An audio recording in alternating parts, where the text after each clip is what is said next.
அதிமுக பொதுச் செயலாளர் எடப்பாடி பழனிசாமி டெல்லியில் பாஜக மூத்த தலைவரும் ஒன்றிய உள்துறை அமைச்சருமான அமித்ஷாவை சந்தித்து பேசியிருப்பது அரசியல் களத்தில் பரபரப்பை ஏற்படுத்தியுள்ளது. சுமார் 2 மணி நேரத்திற்கு மேலாக நீடித்த இந்த சந்திப்பின் மூலம் மீண்டும் அதிமுக பாஜக கூட்டணி உறுதியாகியுள்ளதாக கூறப்படுகிறது. தமிழ்நாட்டின் எதிர்க்கட்சி தலைவரும் அதிமுக பொதுச் செயலாளருமான எடப்பாடி பழனிசாமி எந்தவித முன்னறிவிப்பும் இன்றி நேற்று திடீர் என டெல்லி புறப்பட்டு சென்றார். அக்கட்சியின் மூத்த நிர்வாகிகள் KP முனுசாமி, SP வேலுமணி உள்ளிட்டோரும் டெல்லி விரைந்தனர்.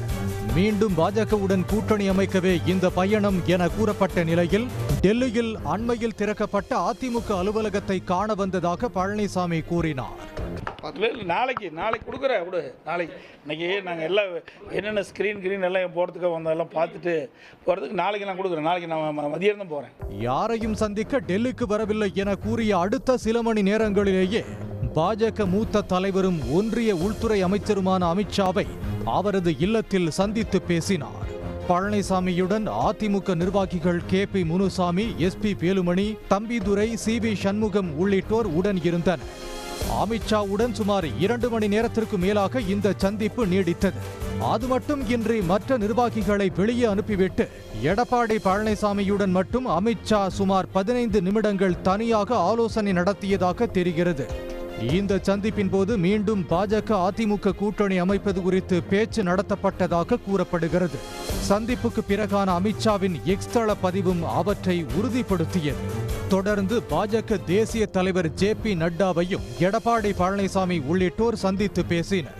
சுமார் 8 மணி நேர இந்த டெல்லி நிகழ்வுகளின் போது எடப்பாடி பழனிசாமி அடுத்தடுத்து 3 காரை மாற்றினார்.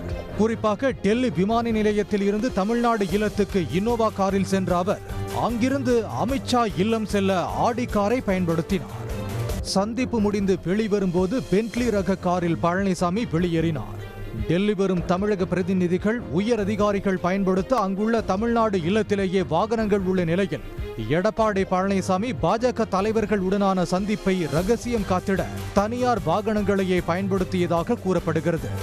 பாஜகவுடன் இனி ஒட்டும் இல்லை, உறவும் இல்லை, இனி பாஜகவோடு கூட்டணி என்ற பேச்சுக்கே இடம் இல்லை என அதிமுக நிர்வாகிகள் கூறி வந்த நிலையில் மீண்டும் கூட்டணி அமைக்கும் வகையிலான பழனிசாமியின் இந்த செயல்பாடு அதிமுக தொண்டர்களை அதிர்ச்சியடைய செய்துள்ளது. உடனுக்குடன் செய்திகளை தெரிந்து கொள்ள சன் நியூஸ் பெல் ஐகானை கிளிக் பண்ணுங்க.